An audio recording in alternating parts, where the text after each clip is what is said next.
Good evening, and welcome to this special meeting of the Neshoba Regional School Committee. At this time, the school committee will stand for the Pledge of Allegiance. Please join us, but participation is voluntary.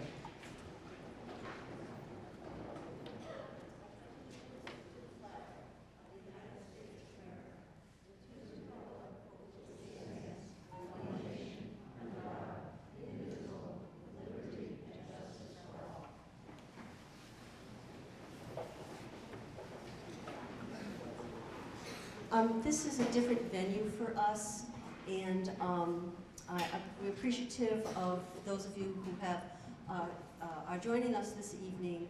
And if this is your first time at one of our school committee meetings, before we get into the school committee gets into its business meeting, I would like to just go over some expectations, and they're based on Mass General Law regarding public meetings.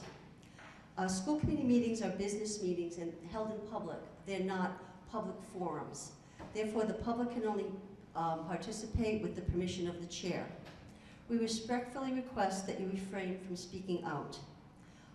We do not use a gavel, so I'm not expecting any outbursts, but if I need to bring the room to order, then I'm going to rely on my voice. I don't know if it's a tradition of this committee. As long as I've been on it, we've never gavelled. There will be a period for citizens' comments after the chair and superintendent's reports and the ensuing discussions of the school committee. So I want to go over the actual Mass General Law, Chapter 30A, Section 20F, which governs public participation at open meetings and covering all public bodies. No person shall address a meeting of a public body without permission of the chair, and all persons shall, at the request of the chair, be silent. No person shall disrupt the proceedings of a meeting of a public body. If, after clear warning from the chair, a person continues to disrupt the proceedings, the chair may order the person to withdraw from the meeting, and if the person does not withdraw, the chair may authorize a constable or other officer to remove the person from the meeting. Again, I was in education for 34 years and on the school committee for 5, and all that time this only happened once in my experience, so it's rare. Just some things, would you please silence your cell phones? And we may use some acronyms that you're not familiar with, so when we refer to MASC, we're talking about the Massachusetts Association of School Committees.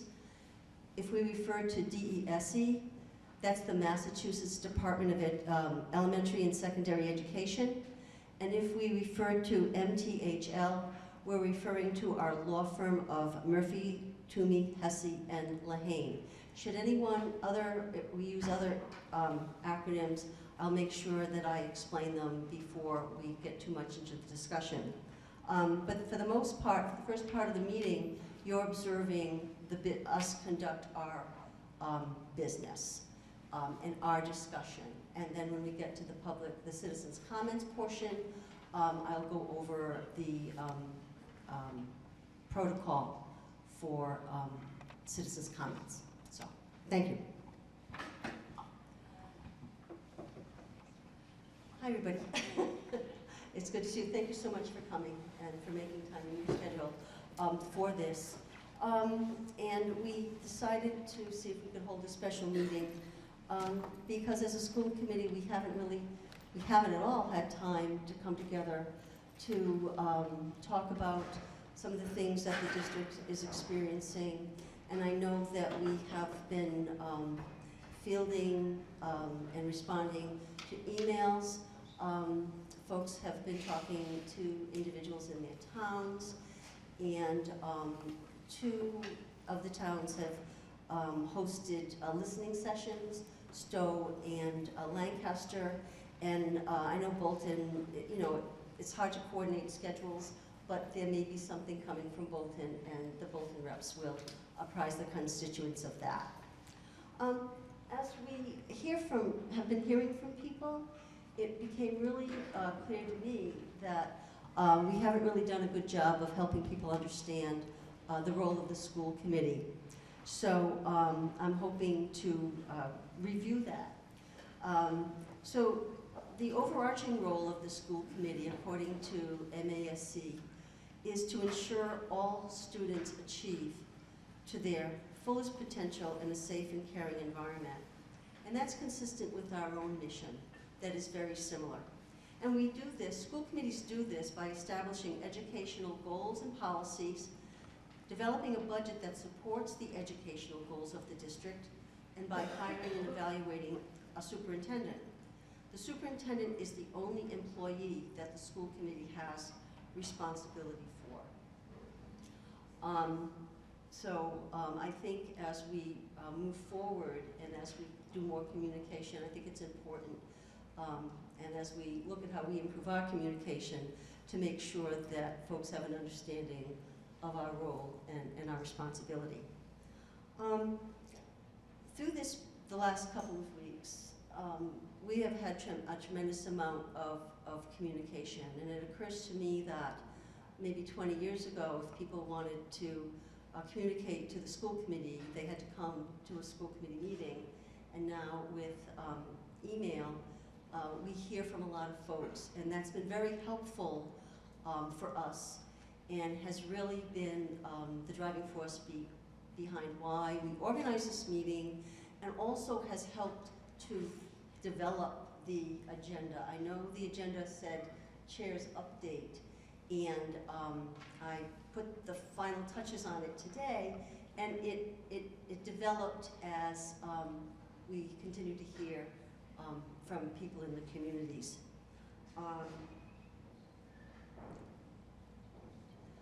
So just to note, I think that I've CC'd the committee on all of the email responses, and I'm up to date on doing that. And also, if a email included someone's phone number, I would do a follow-up call.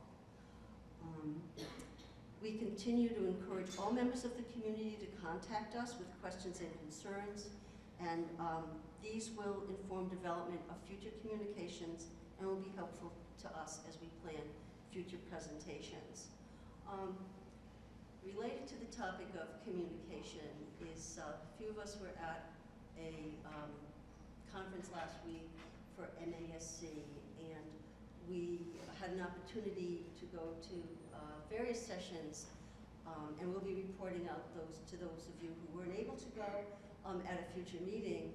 But I went to one that was particularly interesting as it spoke to issues of communication. And so what was interesting for me is that they had a lot of good tips and advice, and one recommendation that the presenter made was for schools to look into using a communications coordinator, especially in times of crisis. And when I heard that, I got in touch with Brooke and suggested that we do that. Our attorney, and my apologies for those of you who don't know Mike Vaccaro, he is our attorney from MTHL. Mike, thanks for being here. So he had a reference for us, a recommendation for us. We followed up, and we hired David Ball, who has a small consulting company, and he has been very helpful for us in communicating with the media. It's a big task, and we're happy and lucky that he was able to help us out, because especially after the Mass Live article came out, we were inundated. The district was inundated with media requests. The other role that David plays for us is to help us with our own communications out. And we've gotten feedback to indicate that we need to do a better job at that kind of communication. So it makes sense to work with somebody who has that level of expertise and that can help us. And at the presentation I went to, I was surprised at the number of communities that actually engage a communications consultant. Bigger districts have a director of communications, and sometimes that person plays another role as well. But small districts like us really rely on consultants that we can use as we need to, as we don't need one all the time. Also in the line of communication, I know that, as I mentioned before, Stowe and Lancaster had listening sessions. Stowe was Saturday, and Lancaster's was last night. And so what I'd like folks to do, and maybe Leah, you can take the point for Stowe and Joe for Lancaster, to inform the other members of the committee, and Brooke and Todd, what you heard at those listening sessions. And this isn't, we're not asking Brooke to answer questions or respond, but again, it's part of our, the way that we are learning what the issues are that exist in the community so we can better address them. So, Leah, do you want to go first? Thanks. Okay. Hi, everybody. So Elaine, Steve, and I met with interested Stowe constituents. We also had a couple of people from the other towns join us as well at the library, which was great. All in all, we estimate, and we should have taken a head count, we think it was around 15 to maybe 18 people who joined us. So the majority of them were from Stowe, 4 from Bolton, 1 from Lancaster. And we basically compiled a list of items by category. So I'll give you the highlights. So the first and probably most pressing topic that was brought to bear was the notion of an external review. Constituents are concerned that the law firm that we already have on retainer is not going to be able to do, or rather present, a report that the community can accept, and that there may be a conflict of interest there, and we want the report to walk away. We want the report to have legitimacy, and therefore we may need to appoint an independent law firm to deal with that. We also talked a little bit about interim leadership. There are some questions around what's happening in the absence of our principal at the high school, and although communication has kind of explained what's happening, I think that there is another point of contention among my constituents, at least, around whether or not the superintendent should also be put on administrative leave, and what that would look like for our district. What are the institutional and the financial costs of that? And I have a lot of questions myself, and other people did too, about what impact that absence would have on our district, because I know that the high school is already managing that absence. There's another topic around communication, as you've just addressed, Madam Chairwoman. So we're wondering if there's a culture of, or the constituents were wondering, is there a culture of openness at the high school where people feel like there are avenues where they can have conversations, and if the students feel like there are places where they can go to report incidents. Constituents mentioned that they think that the students need to be communicated to better, that we have an assembly planned on 11/22, I believe, at the high school. This is what I was informed of, and that may not be fast enough, that in the absence of our communication with students, that they are filling the void with their own methods, and they are talking about it themselves.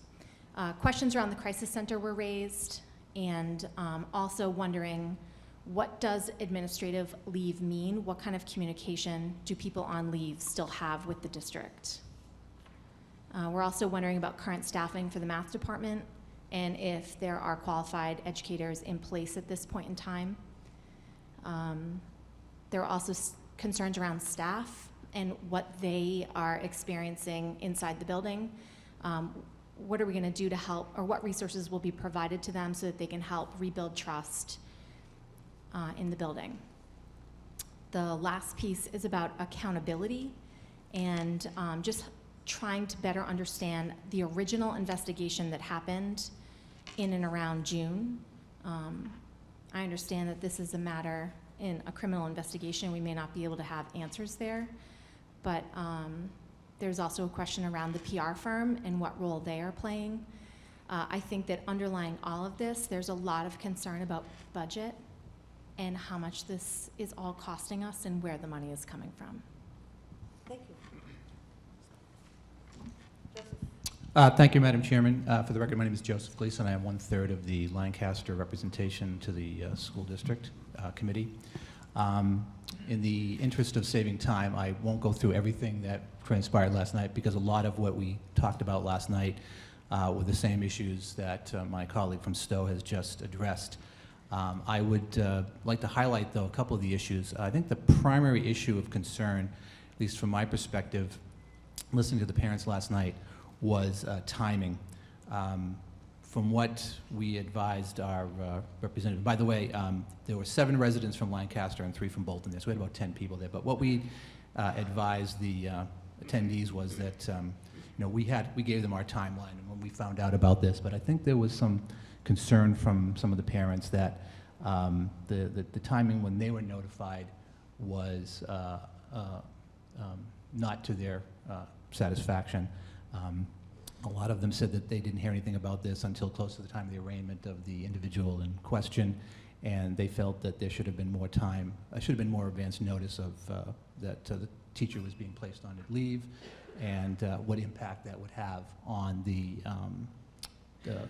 curriculum at the high school. In addition to that, there was also some concern about the review that the district is going to be considering this tonight. And again, as my colleague from Stowe had stated, there was a lot of support for an independent, non-associated, non-affiliated firm to initiate the review. Lastly, the attendees seem to be unanimous in their contention that they feel that during the review period, the superintendent should be placed on leave. So that's basically what we talked about last night. Thank you. Thank you. Anybody have any questions for Joseph or Leah?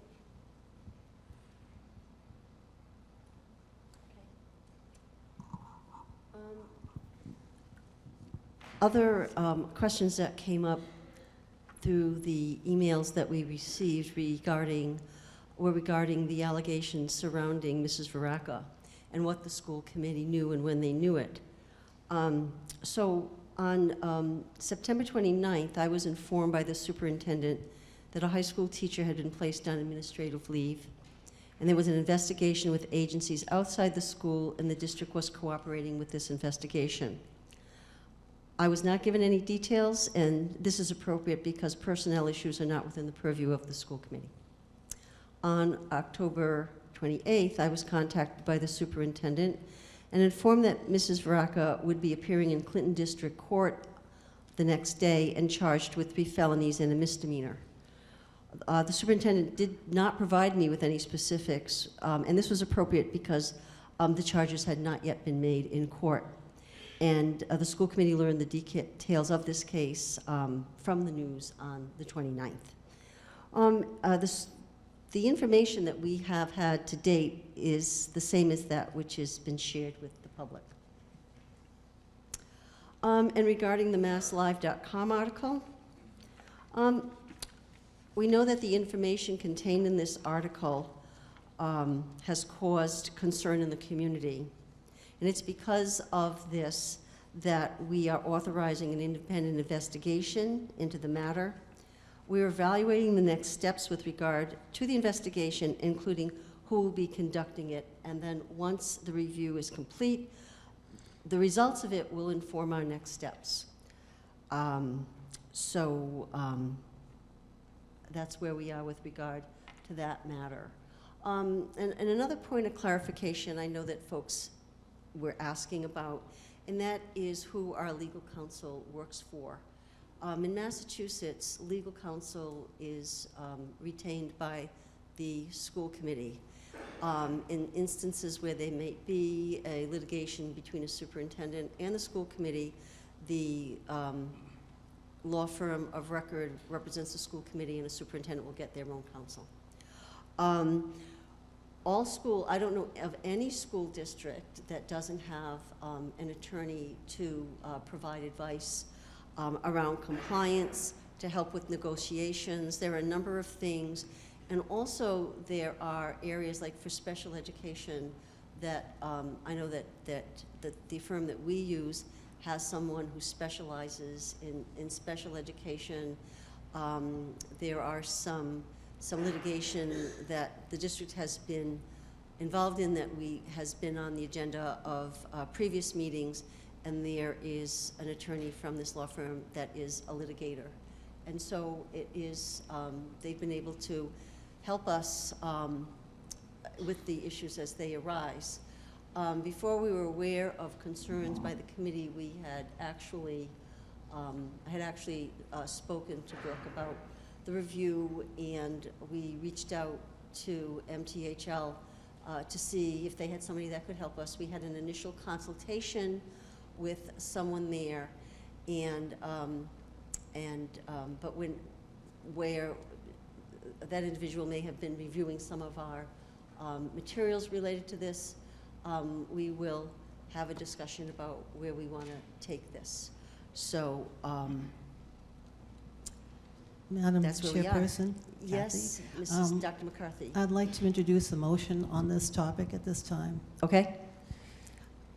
I move that the Neshoba Regional District School Committee contract with a law firm experienced in educational investigations to undertake an independent review culminating with a report to the school committee of the administration regarding the administration's response to a complaint of inappropriate interactions between a teacher and a student, and that this legal firm be other than the district's legal counsel of Murphy, Toomey, Hesse, and Lehane. Okay. Do I have a second? Okay, discussion? So if I could start, I would like to, just to say that in no way is this to disparage our retained legal counsel and attorney, Mike Maccaro, but in this situation, it seems most prudent to employ a legal firm with no present or prior connections to Neshoba Regional School District. Other comments, questions? Yeah, Madam Chair. Yes. Yeah. Ms. Gleason. Just like a clarification on this, I think it's more for the audience, the people in attendance, than it is for me, but just so we're clear about this, the district committee has made no commitment in any way, shape, or form in regards to who we would be using to do a review actually, we haven't made any firm commitments as of this date. Is that, okay, thank you. No, none. Yes, Mike. This question may be more appropriate for Mike, but also to our chair and potentially to Brooke. But I'm just wondering, since 2 weeks ago, whenever this whole series of events began to unfold, I've heard this potential probe referred to initially as an internal investigation. That evolved into a legal investigation and an external investigation. And most recently, we're referring to this pretty consistently as a neutral review. So I'm wondering if there's any change in the scope or the nature of what we are trying to do based on those changes in terms, or if this is just a semantic thing that's very fluid. I can address that. The scope of the investigation has not been yet determined, and it will be determined by the school committee in conjunction whoever is hired to do it. So that's yet to be determined. And I'll take responsibility for the confusion, because I tend to use words interchangeably, and it's not my intent to confuse. But the goal is to understand and to determine whether or not there were any improprieties, any things that should have been done that weren't done. And again, when we have an opportunity to interview and decide upon the individual who's going to do it, then we can flesh these things out. And yeah. Go ahead. So just to be clear, Yes. there's no material difference then between referring to it as an investigation versus a neutral review. Those are interchangeable and fluid? Yes, I think the important thing is independent third party. Those are the most important things. I tend to use review and investigation interchangeably, but the point is that the school committee will have oversight of this. We will bring in and retain someone to do it, and we will be apprised of the process, but work with whoever we hire, at which, we haven't even just voted on whether or not that's the way we want to go. So, but Mike, did you want to add anything? I think that you actually have clarified and answered that question accurately. I think the term review, investigation are often used interchangeably, and really the key will be is whoever you hire to conduct this review or investigation, you're going to sit with them and you're going to define for them what the scope of that investigation will be, and then it's going to be upon the investigator or firm, whoever is chosen, to keep you apprised of where that goes. Thank you. Other comments or questions? Leah? I know that part of our conversation and conversations just with constituents is kind of a cost-benefit analysis of hiring an external firm, a different firm versus this firm. And I want to perhaps just clarify what are the costs and benefits of each one, if anybody can elaborate or illuminate. For example, if we choose a different firm, what does the bid process look like? How easily do we bring these people on board? How fast can we hit the ground running and make this come to its natural conclusion? Would it cost us more than contracting the current firm? Not, perhaps that doesn't matter, but I think that all the information is important. Mm-hmm. And I think, first of all, we have to make a determination if that's the direction that we want to proceed in. And then if we decide that that's the direction we want to go in, then I would ask the Director of Business and Finance, Pat Maroney, to advise us whether or not we have to go through the procurement process. Mike? Oh, great, thank you. There is no procurement process for hiring lawyers under the law, so this is one of the things that's specifically exempt. So in terms of the timing of trying to do that, really, when I deal with clients that go with an external investigation, the real goal is to try to get a list of people that you might want to interview and consider. That's usually what takes the most time. It's not a procurement that you have to put out there. Okay. And then the cost is going to be dictated by whoever you hire, what their rates are. Okay. So should we decide, that's helpful, and I was, procurement process can draw things out, so that's helpful to us. And in the past, we have always used MASC as a resource, and should we decide to go in the direction of bringing in another law firm, I would reach out to them and see if they have any recommendations. And then it would be the Personnel Subcommittee that would get in touch with the various firms. In consultation, I would consult with Dorothy Presser, our MASC rep, and then go from there and outline a process. So are there any other questions or comments about this? Because right now I'm just speculating. Yes, Mike. If I could just maybe provide a little bit of commentary. Sure. It occurred to me as we've been sort of trying to sort this out that trying to find an independent third party to review this is really getting at what I feel is the integrity of our district. And I think in doing so, we would be taking action to minimize any form of doubt. I think obviously, for me, from my perspective, we'd be improving optics and increasing the credibility of this investigation. Mm-hmm. So I'm personally very in favor of seeking out a third party to perform the investigation. And then can I provide a second point, which... You're doing a great job. Great. Keep going.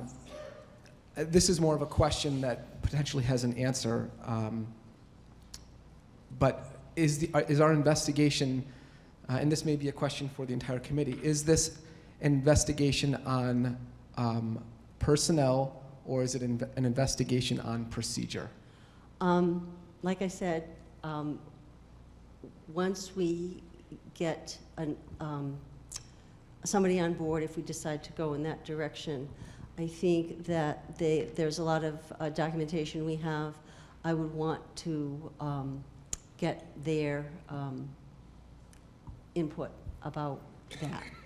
And the other thing is that, and I know that this a cursory discussion with the lawyer we were going to use at MTHL was that, you know, if you're looking at one thing and other questions arise, you just don't continue in a linear fashion. You go off and you examine things. And I think there'll be a critical list of people to interview, but based on those interviews, there may be other interviews. So I really don't want to nail it down until we have an opportunity, till we know who we're working with, and then we'll work with them to get that information. Does that answer your question? Yes, it does, and I have one more, if I may. Of course. I'm open to anybody else taking the mic too. I don't want to Okay. consume time, but for the audience's sake, will there be a committee that serves as a liaison between a third party and the school committee? Say what? Will there be a subcommittee that serves as a liaison between a third party, if one is chosen, and the committee to report out to the rest of the committee?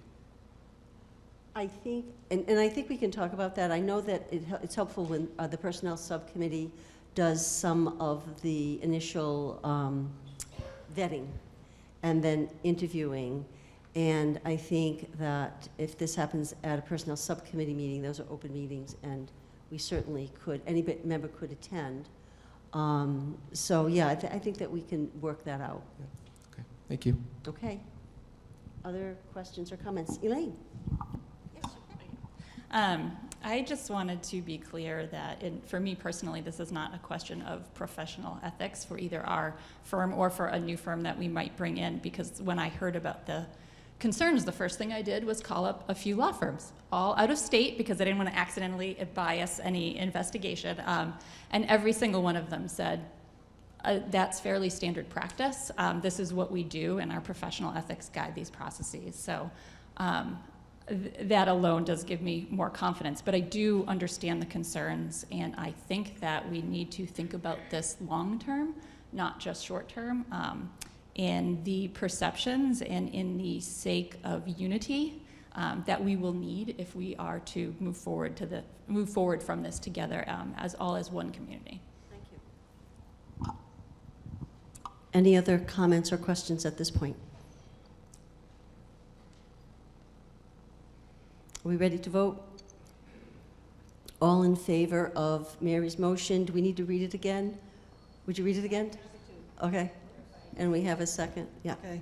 I move that the Neshoba Regional District School Committee contract with a law firm experienced in educational investigations to undertake an independent review culminating with a report to the school committee of the administration regarding the administration's response to a complaint of inappropriate interactions between a teacher and a student, and that this legal firm be other than the district's legal counsel of Murphy, Toomey, Hesse, and Lehane. Okay, and we had a second. Alita, who seconded? Okay. All those in favor? Opposed? Okay, thank you. So now that we have made a decision, I will reach out to MASC and get some recommendations. And then to Leah's point, I think once we know who we want to engage or interview, and it might be that Personnel Subcommittee looks at 2 or 3.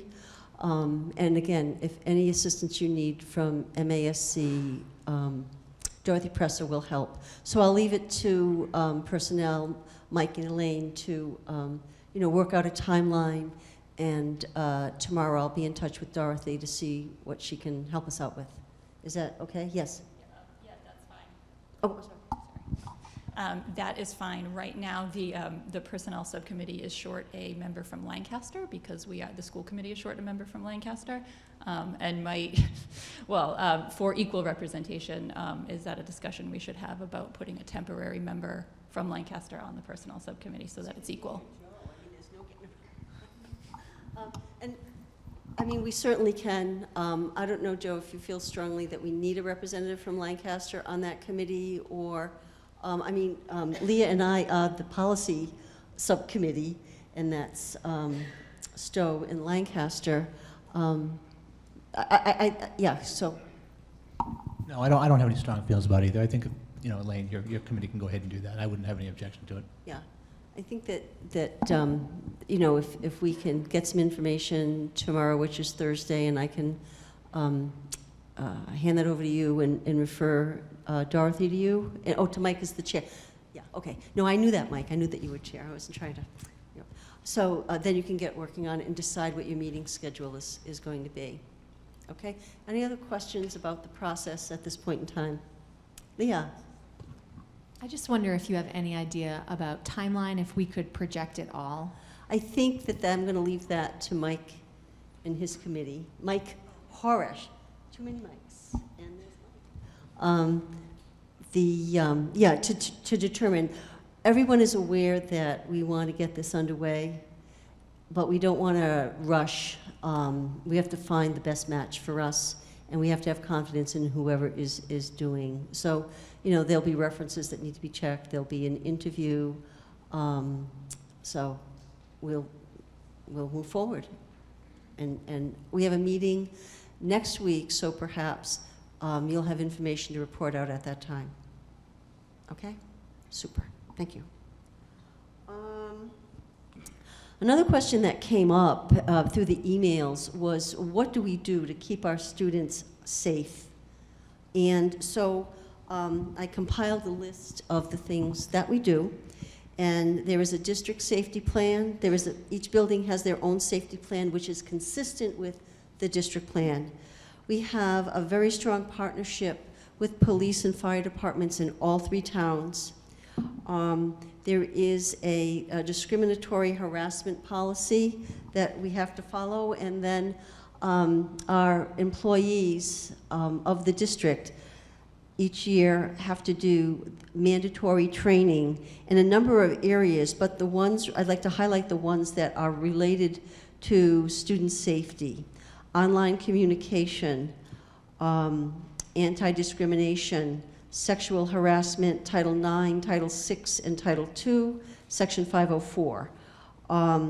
Responsibilities for the care and protection of children, which is commonly known as Section 51A.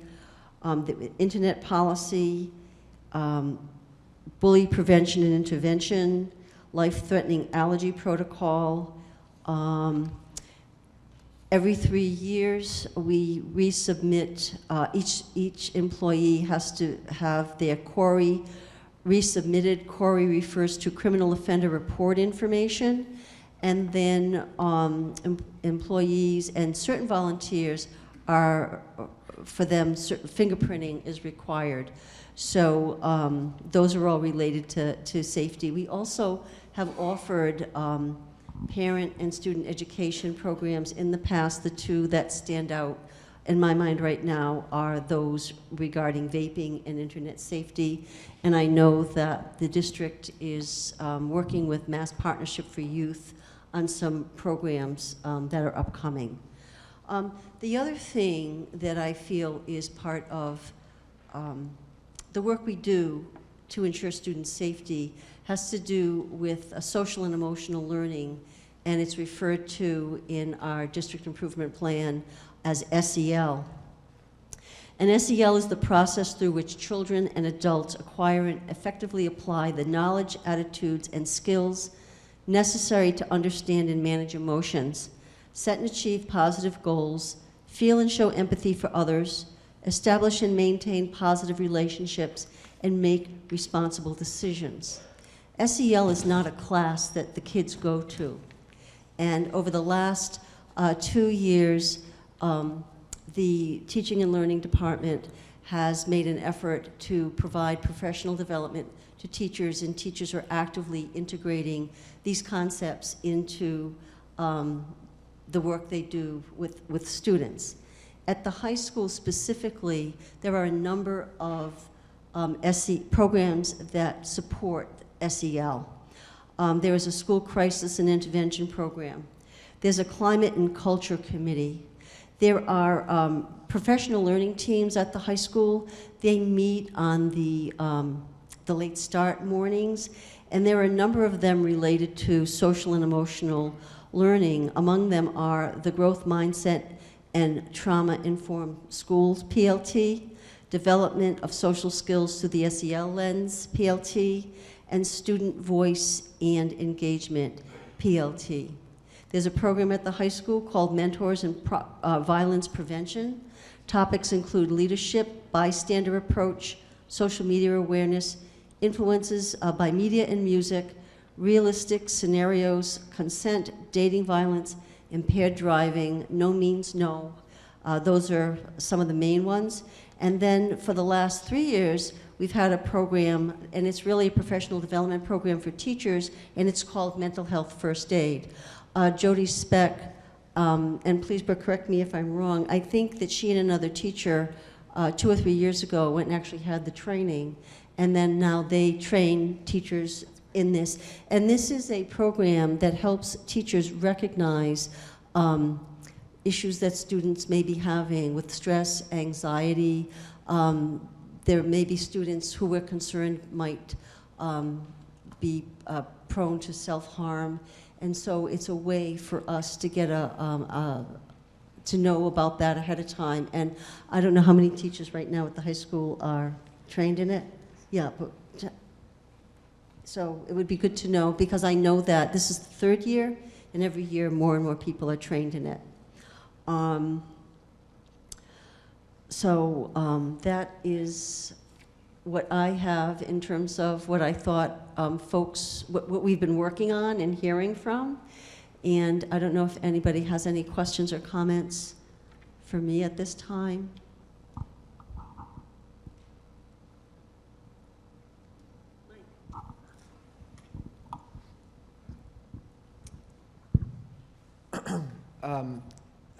You touched on it a little bit. I think from my communication with the community over the past couple of weeks, which has been plentiful to say the least,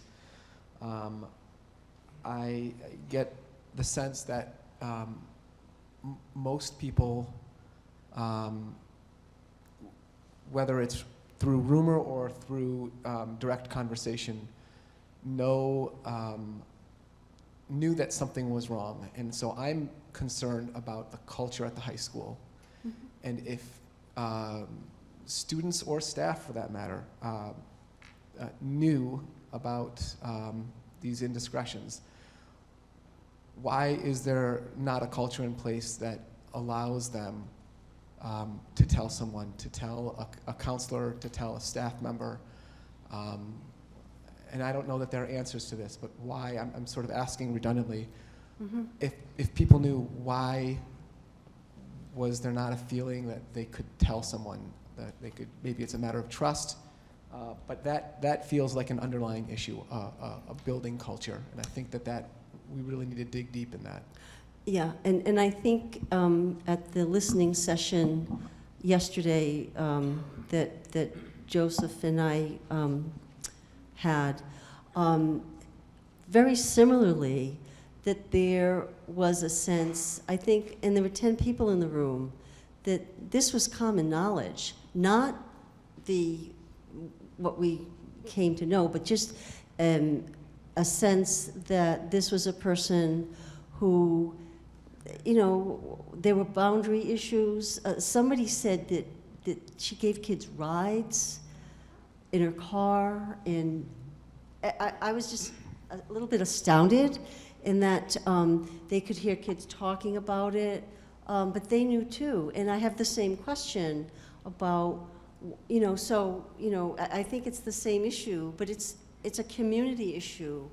And I know that if somebody thinks that some things are a rumor, they don't want to get somebody in trouble.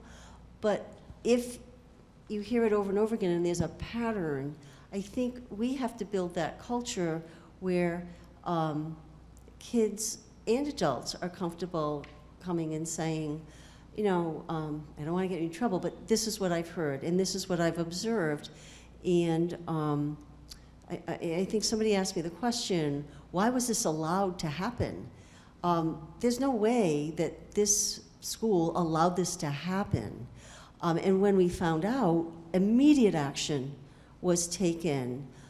But the fact that it was, I use the term in the ether, it was out there. These are questions that we'll grapple with as a community, and it's one of the challenges we face is how do we build that culture with the kids and the staff in the school. And just on a personal note, and having been a principal, and people say, well, how could people not know? I have 2 experiences, and I'm not going to go into detail, so you can exhale. But where something was going on, I was a principal, something was going on behind my back, and I didn't find out until it hit a crisis situation, because people didn't want to get the individual in trouble in both cases. And then when I found out, I was like, why didn't I know? Why couldn't somebody have come to me? And so I think it's something that exists in many places, but that's not my concern. My concern is the Neshoba Regional School District and what we do to make it a better place where people feel comfortable. And then there's the whole thing, your kids are little, so you will find this out, that kids aren't always forthcoming with information to their parents. And so that's why we like to drive them around, because they talk and we learn about stuff.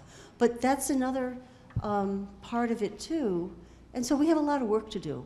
And it sounds like that we'll be getting organized to do that. And as a school committee, it's our charge to make sure that these things happen. Okay, Elaine? Yeah, so I agree with everything that's been said, and I would just add on to that I know we have some immediate investigations that need to happen, and those have a very limited scope for the sake of expediency, but I think it's important to go into this as sort of a phase 2, but also let's look at our Title IX reporting practices, and are they really best practices? Let's review our staff training, let's review our student handbook and the student education and things that I don't want this stuff to fall off the table, because that's really what is going to ensure that this doesn't happen again. Leah? I would just like to say, again, I echo everything that you guys just said. The short term and the long term are very different things that we have to manage, all of us. And the other thing that I just wanted to remind is that the we is a very large we, and we all need to work together on this. And I hope that as we move forward, there is a culture of togetherness as opposed to divisiveness. That is my hope for the kids. Thank you.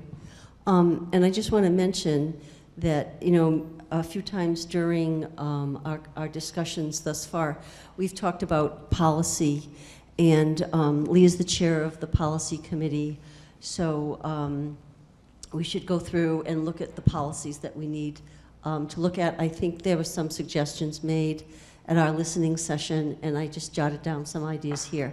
So we can go back and see what our policies look like, if we even have them, and if they need to be changed in any way. So, any other questions, comments? Thank you. So at this point, I'm going to turn the mic over to Brooke. Thank you. I just wanted to make a couple of additional comments here. The mental health first aid that you were alluding to earlier, Cathy, we also did some training last year in our community, and I believe we trained 20 parents as well with that specific training. That's gone very, very well. I'm going to have Dr. McGuire just mention a couple of things of what's coming up, what people can anticipate in the short term. Thank you. Yeah, coming up this month, we've been in contact with the Massachusetts Partnership for Youth and Safety. We do have 4 separate student presentations that will take place at the high school, one for each grade level on November 22nd. It is navigating safety in a cyber world. We will also be offering that session more from a parent perspective as well on November 19th or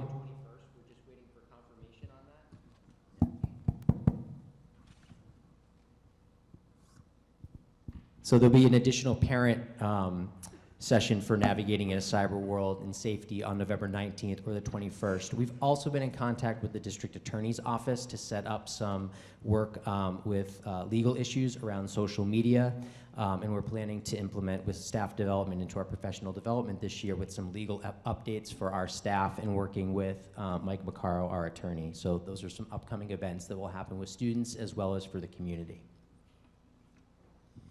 I just want to make another comment too, or two, with regards to, Mike, some of the comments that you were making earlier about people knowing and not coming forward.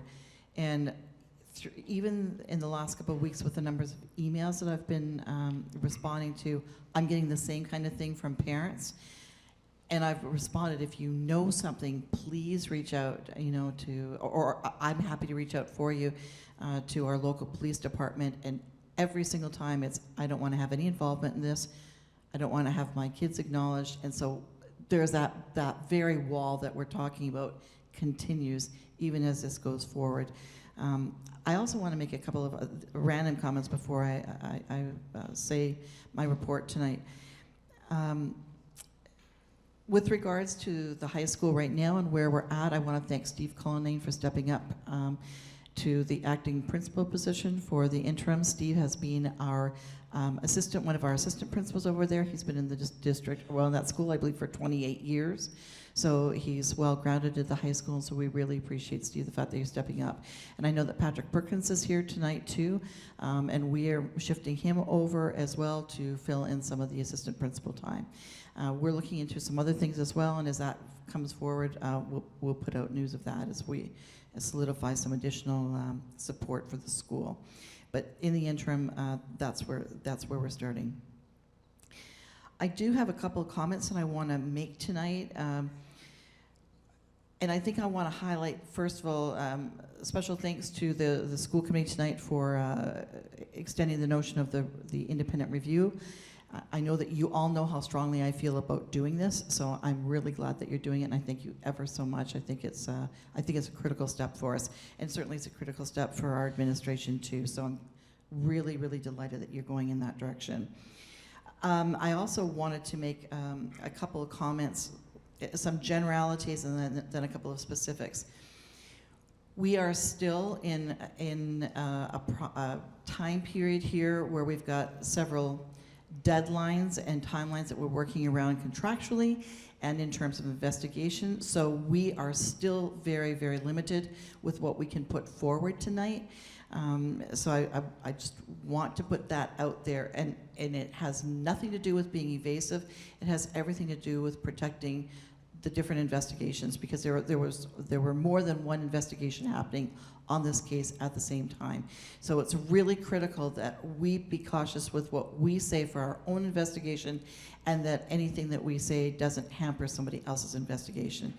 So if it sounds like I'm being somewhat limited, it's purposeful and under the guidance of our legal counsel. I want to thank everyone for coming out tonight. I know it's an additional meeting time, and to our school committee, thank you very much for being here tonight. To our community representatives, our administrative team is here in its entirety tonight. The representatives for our community leadership and our police departments. We have somebody here from each one of our police departments tonight, and I'm so grateful. We have, honestly, probably the best police departments I have ever worked with. And this whole entire process, as difficult as it has been, and it has been such a struggle on so many levels, I am so grateful for the strength and support that our police departments have given at every single level.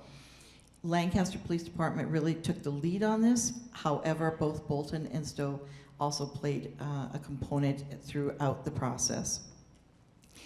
The media attention to the investigations and the court appearance involving an Neshoba Regional High School teacher has been active and is ongoing. This has received attention from across our state and our nation. We have had outreach, for example, from NBC at Rockefeller Plaza. Oxygen Station has contacted us. We have had a lot of different outreach from across the country, so it is not specific just to Massachusetts. For many individuals watching these news feeds, including tonight, This is our first impression and glimpse into the character and the lives of our three communities of Stowe, Bolton, and Lancaster. I want to express to the media and those who do not know us and are meeting us for the first time through this type of a venue that this situation is particularly difficult for our communities, our district, and our high school.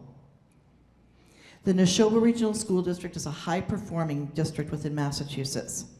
Our communities value and support their education system. The schools excel in academics, athletics, fine arts, and in every programming area that we offer. This is a strong school district supported by strong communities. The situation we find ourselves in regarding the allegations has brought us to a dark chapter as a school district. We hurt, we're angry, frustrated, and we feel a deep, deep sense of sadness and pain. Our communities are resilient, and I know that we can and we will rise above this specific situation. As a district, we will reflect, we'll learn from every component of the process that we've been involved in, and continue our commitment to ensure the safety of every child within our district. I want to begin by acknowledging the student at the core of this particular situation. I want to thank and commend their bravery and courage. And this cannot have been an easy decision to move forward with. I can imagine that witnessing the deluge of media coverage since this first became public news has only made the situation that much more difficult for the individual and for their family. We think of them often and want them to know that through these actions, a difference will have been made. The role that this individual is fulfilling has been critical. We respect and we honor their honesty and strength. I also want to extend a note of thanks to the individual who came forward to report their suspicions. That role too takes bravery, and I particularly respect the persistence. It was the right thing to do, and for that we are very, very grateful.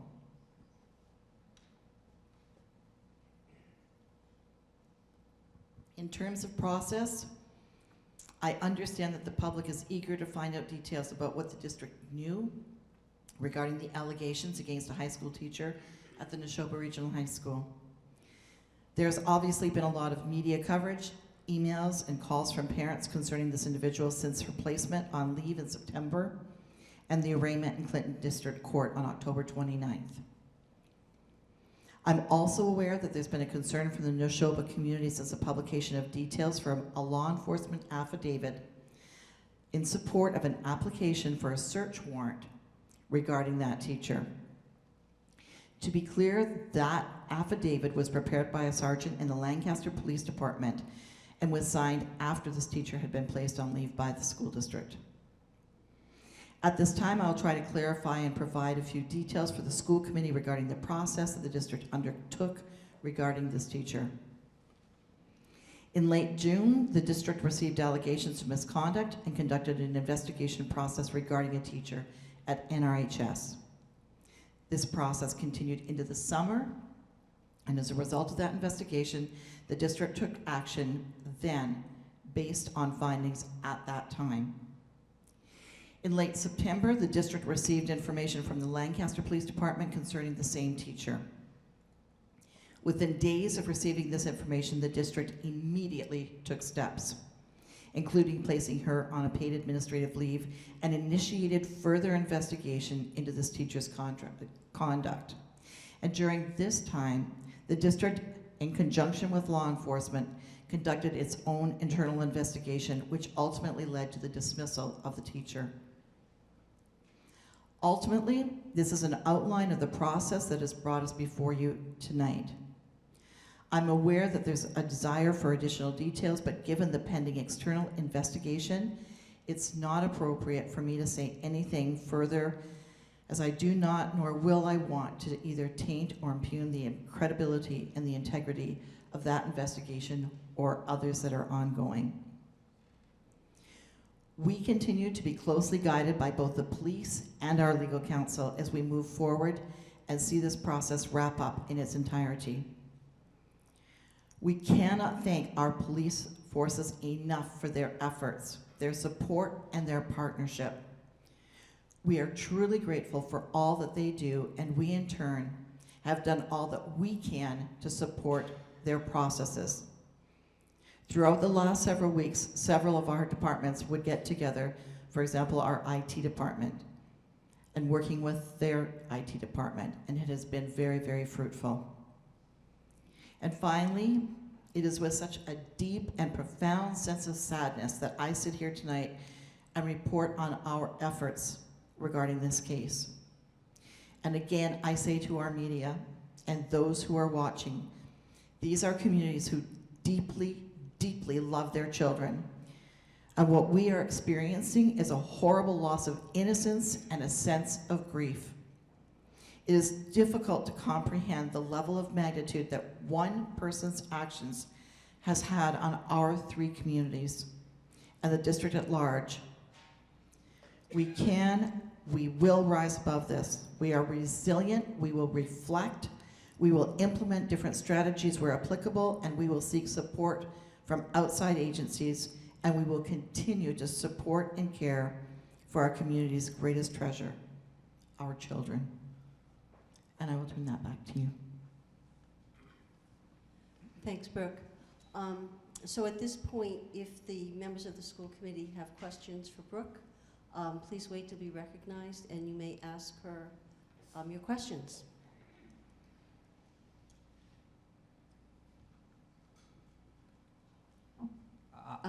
Joseph. I'm sorry, Madam Chairman. I'll be the first to inquire. Superintendent Clenchey, I understand what you're saying about, the need for, some confidentiality in regards to the investigation. And I do have a couple of questions, and I hope that you'll be able to answer these. The first question is, you mentioned in your report that there was an incident that was investigated in June. Would it be fair to say that that incident that was investigated in June is different than what basically transpired later in this fall? Yes, it was a very different personnel matter.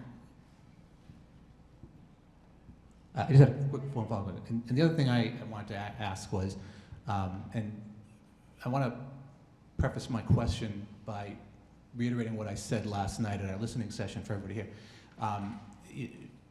What we know about what transpired is very limited, and basically what I was saying last night was a lot of I don't know, I did not know.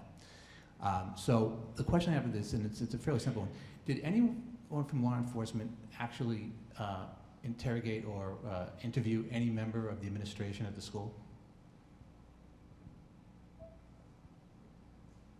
Let me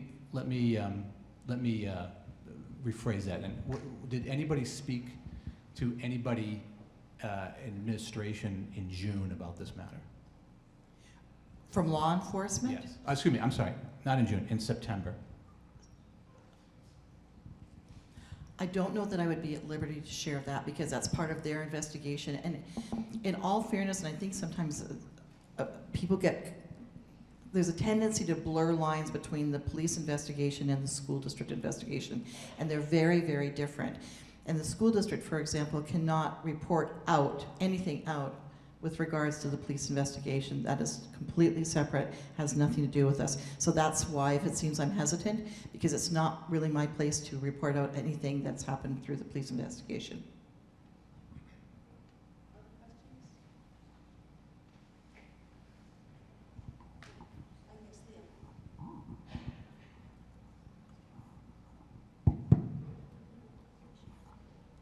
Okay.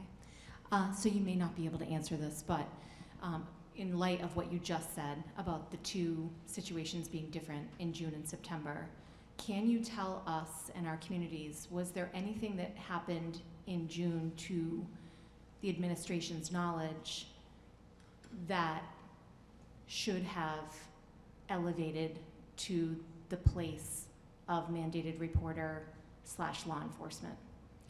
Not to our knowledge with regards to the June incident that we knew at that point in time. When we were in a position to do so, we immediately contacted DCF.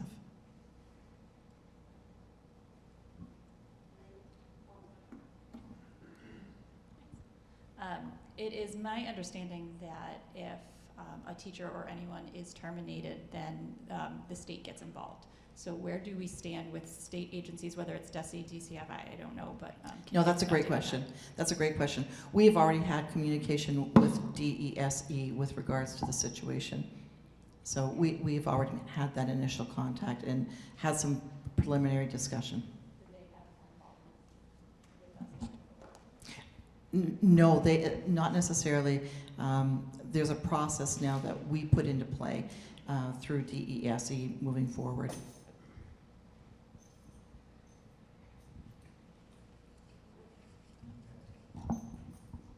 I just want to add to that one piece right there. There is one other thing, and this kind of goes to one of the reasons why it's difficult as to what we can say.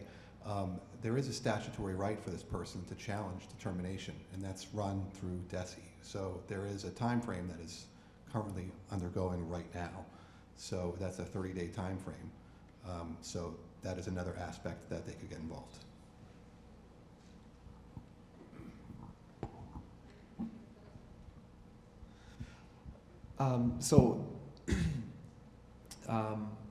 In our school, in my district, where I work, when a school teacher or an administrator has reasonable cause to believe that a child is suffering physical or emotional injury of the nature from the incident that has occurred with this particular educator, a child protective team is gathered, typically consisting of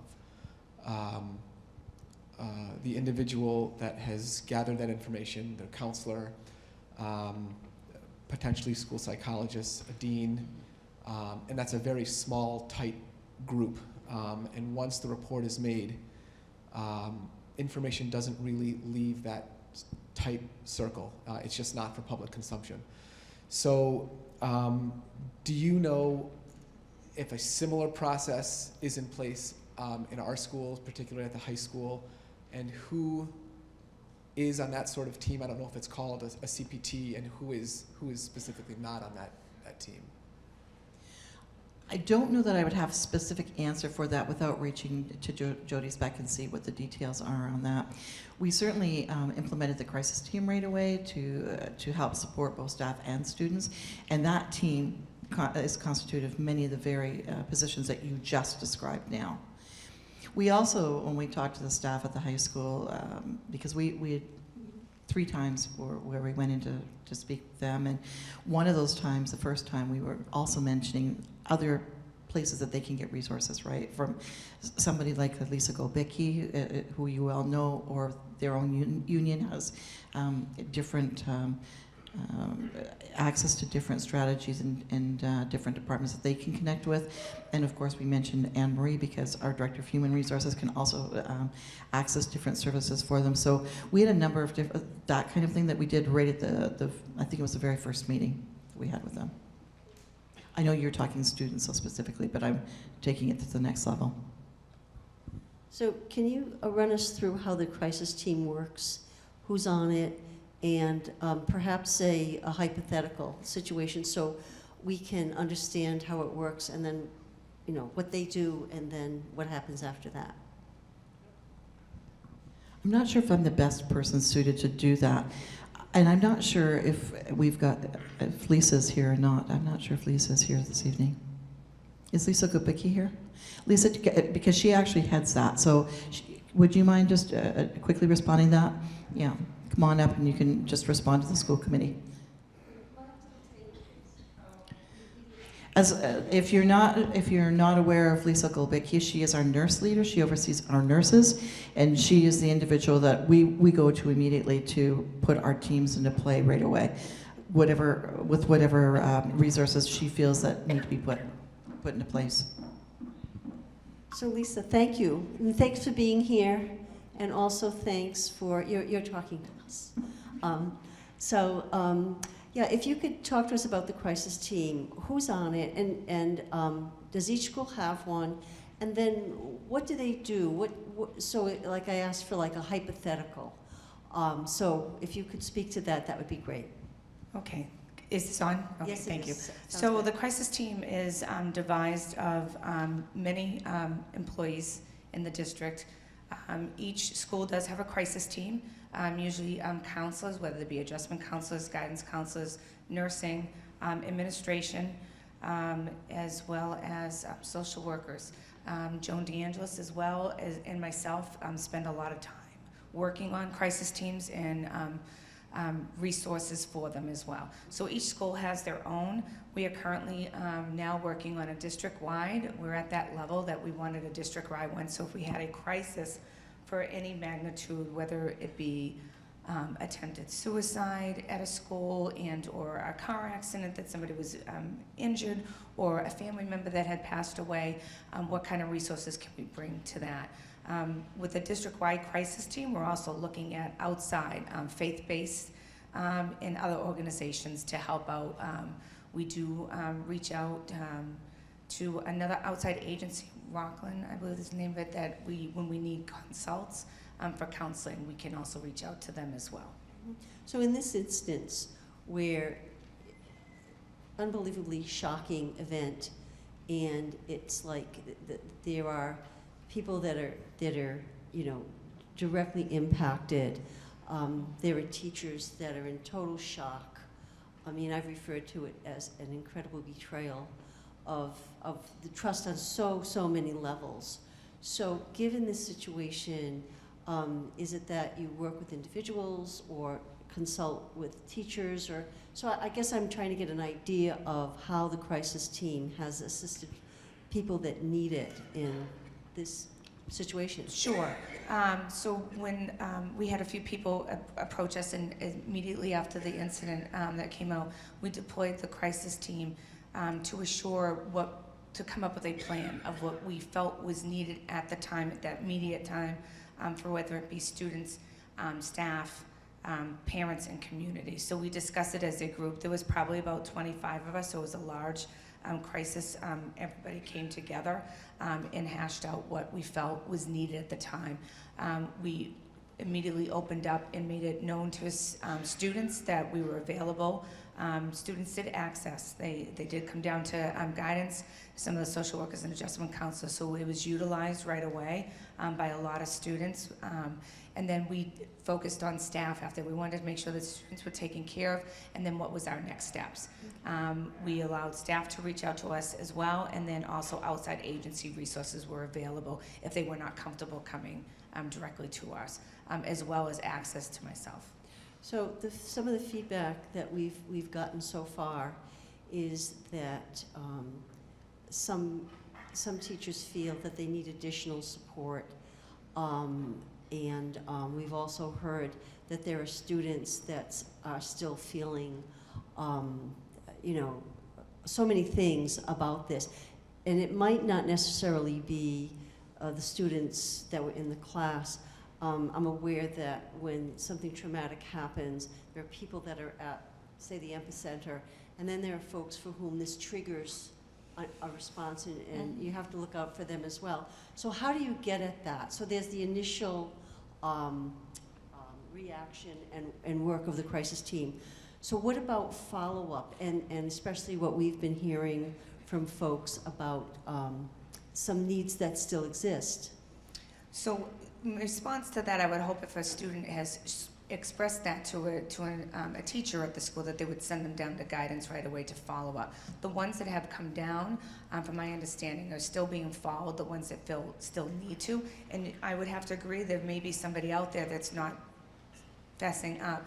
It's much easier when it's been, I don't mean to say easier, but when there's another type of incident that's happened that's direct to a group of students that we're aware of, it's easier to reach out to them to seek to make sure that they need assistance or do they need assistance. With this, we're not sure who's been impacted as opposed to all students, which is why it was sent out as a blanket. So that's a little bit of a difference of how a crisis and where we can miss some students if they're not reaching out to us, where we may not understand what has impacted them. Okay.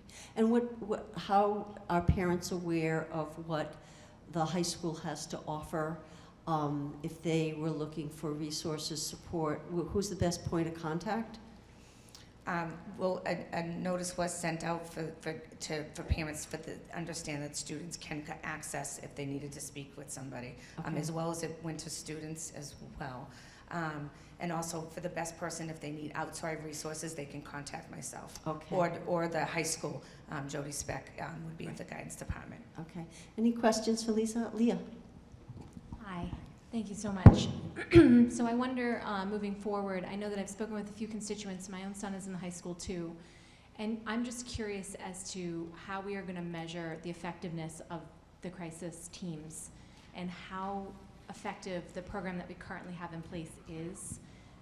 Asking the kids might even be a place where we can dig in a little bit and ask them, are we meeting kind of the macro needs? Because there are a lot of kids who are relatively untouched by this, but there is a lot of learning that needs to happen for all of the kids who are several steps away from this, all the way into the center. So I would love to see how we are evaluating how effective our crisis team is. And I would have to say that it is part of our professional development for guidance counselors, social workers, all the adjustment counselors, and myself, that we did 2 days, a full day of training, which is a prepare training, which is helps us with that crisis team because we're moving forward to that district-wide. And we're going to continue that process through this year, and that's something that we definitely would bring to the table of how we're going to measure this and what it looks like. And it would be wonderful when that happens if you come back. I mean, you'll hear us say, folks on the school committee, when something is brought to our attention, how are we going to evaluate it? How are we going to know it's working? How are we going to get feedback? So we're going to continue to ask those questions, but I'm glad that it's in the works with your group. And Leah. So I think that this is more of a general comment, and you guys have all heard me beat this drum a few times now. I think that the way that we make students powerful is by giving them some power. So bringing them into conversations more often, I think, is really important in asking them their opinions and allowing them some say. And so the more that we can do that as a district, I think the better off our kids will be.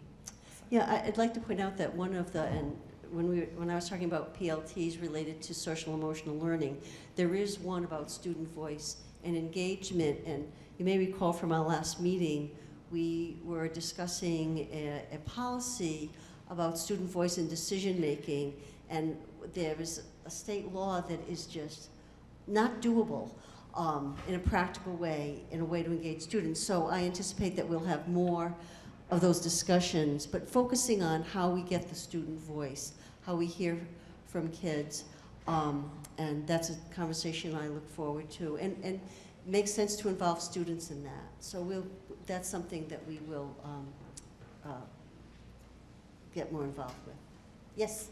One quick addendum. I would also recommend we include families as well in that conversation, and how to evaluate our programs and assess whether or not families are feeling like their kids' needs are being met. Thank you. Any other questions for Lisa? Oh. Thank you so much. Okay, other questions for Brooke?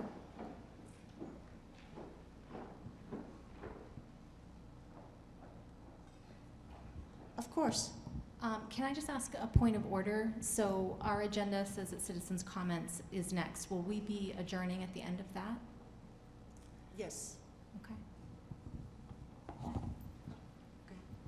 So I have a question for Brooke. I just want to make sure that I'm clear on something. So you mentioned an incident in June with this teacher, but are you saying that, to your knowledge, that no one in the administration knew anything about these types of incidences before June? Okay. We've only got one. I want to make sure that I'm understanding your question. Was there any other inkling of knowledge or suspicion about this prior to that? Absolutely not. Certainly not at our table at all.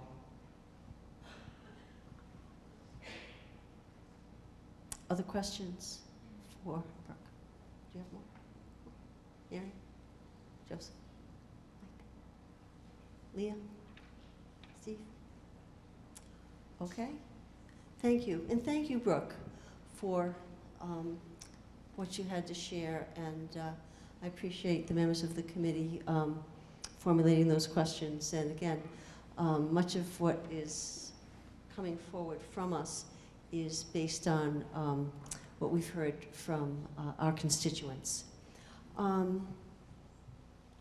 So I think at this point, we can enter into citizens' comments. Oh, yes, Mike.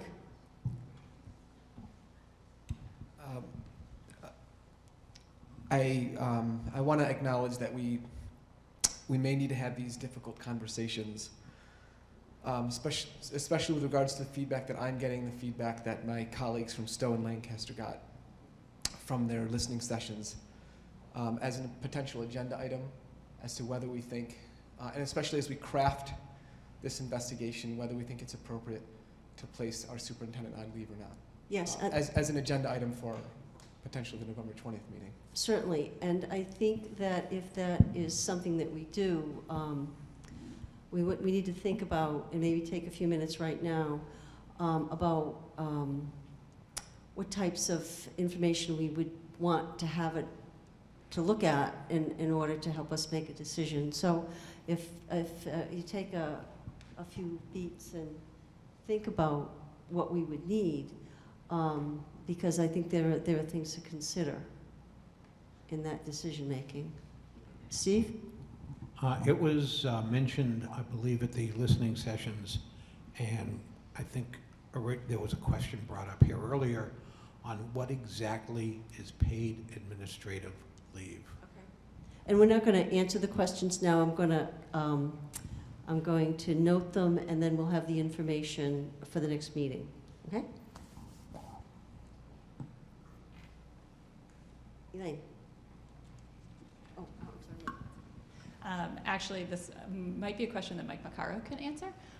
But in your experience, if you were doing these types of personnel investigations, how do you ensure that anyone involved, or even the people that aren't necessarily the subject of the investigation, are not able to influence or bias, or that the firm is able to remain impartial without any outside interference?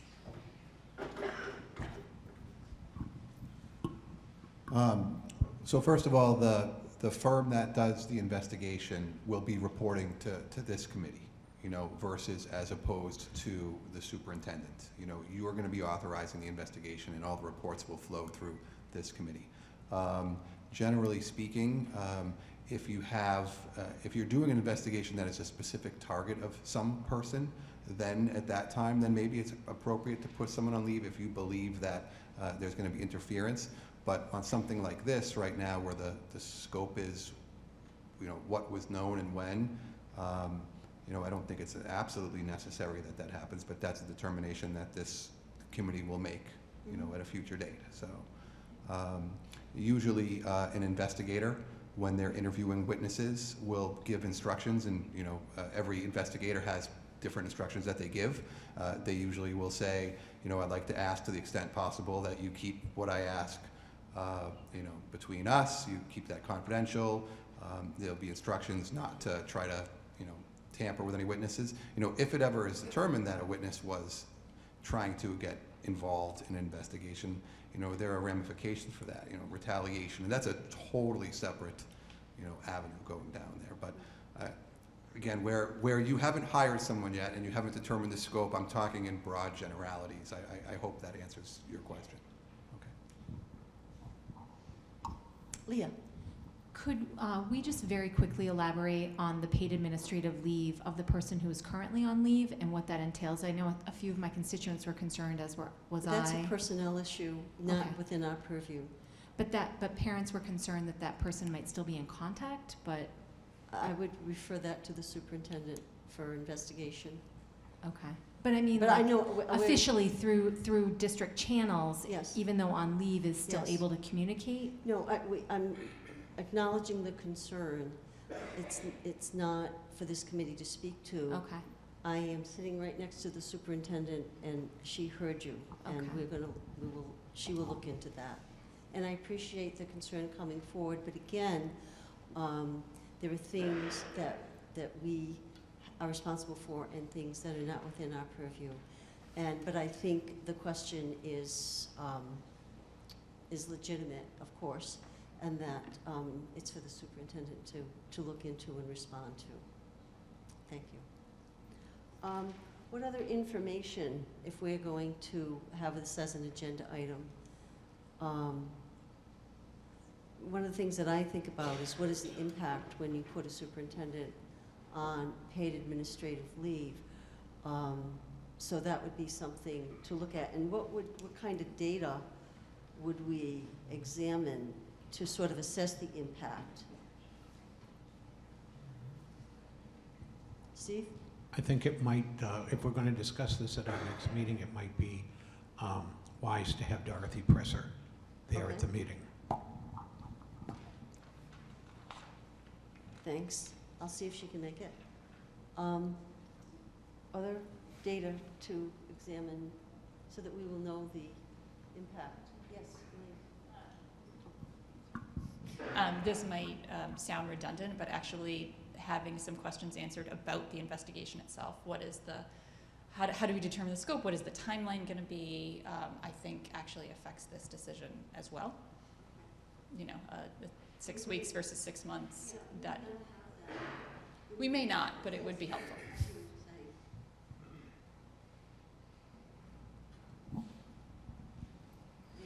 So to follow up on Elaine's question, the data I would want is something that we won't be able to have because I doubt that by next week somehow we would have hired a law firm and had the report. So just so you know that I think a lot of this would need to wait until we had, from my thinking, that would be data that I'd want to have. Then Elaine's questions would be answered too because we would have set up the parameters. And it's, you know, that's the data that I would want to have. Okay. Mike? So I'd just like to return to a topic that I brought up earlier, and I wonder if I can pose this to the rest of my colleagues. In my opinion, this does not seem to be, again, this is from my perspective, this does not seem to be an investigation of an individual person of interest. I can't quite remember how, Elaine, you put it, but this is, to me, the thrust of this should be about what process was and was not followed. I don't think that, and again, this goes back to what you were saying, Mike, that this is not about an individual, it's about how we carried out what ought to have been carried out. And so I don't know if that changes the tone, and I don't know how everyone else feels, but to me that feels like the broad view of what we would want to investigate. Yeah, and I just want to say that this is coming to the table because it has been brought to our attention that this is a concern and that there are, I think we need to have the conversation. Do you have anything else to add to it? Okay, so, go ahead. More of a comment, but really kind of a broader question for everyone else on the committee, if we kind of feel similarly or if there are people that specifically object to that. Mary? While I don't specifically object, I think that the process, the protocol is very important, but that wouldn't be the whole investigation. I would hope that this would be somebody coming in external to talk to faculty, to talk to, especially to talk to students in a way that students would feel safe to be able to say things. So it's at least two-pronged. As well as administration. And that's part of the purpose here. Obviously, protocol, how things are handled, but as importantly, if not more important, what else do students have on their mind, faculty have, and how can we make the Neshoba Regional High School better because of having to go through this terrible event. I think we're kind of talking about two different things, and I think that I don't think I know I've begun the conversation with Brooke about what you're pointing to, Mary. So we need to have an investigation of our process, and people will be interviewed. But we also need to do some work on reaching out to people at the high school, families, students, faculty, administrators, to have somebody listen to them. And it's a different process than an investigation. It's, and I don't know what the right term is. I've seen it done in other schools that I've worked in, and it's not an attorney that does it. It's like an educational consultant. I know that when I was in Concord, we had someone come in and help with the culture at one of the elementary schools, and it involved one-to-one interviews, focus groups, just looking at what the core of the issues were and what can be done to help people heal. So, you know, I don't want to conflate the two, and I do want to allow the investigator to give us the benefit of their advice in terms of the investigation of the processes. And let me be clear, we are not accusing Brooke of anything. We are responding to what has been stated as a concern, and we're going to exercise our due diligence in having that discussion. But I think that if there are things that we need to look at, Leah, previously you mentioned doing a cost-benefit analysis, and I think we have to do that. We currently have our administrative team throughout the district helping out at the high school to fill a gap. What would it mean not to have the superintendent? Again, we're not talking about discipline. We're talking about a perception that at this moment in time doesn't have any basis in any facts that we have. But it's a pervasive feeling out there, and again, we exercise our due diligence. I want to know what the impact on the district would be to have the superintendent not at work. Budget season is upon us. It would be, because there's nothing punitive, this would be a paid leave. Do we need to bring an interim in? So it's the cost-benefit analysis, and I would want to look deeper into those things.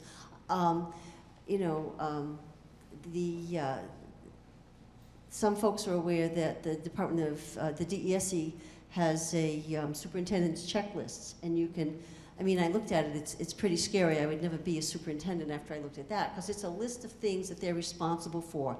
Quite an extensive list, and summary reports to the state, compliance issues, all sorts of things.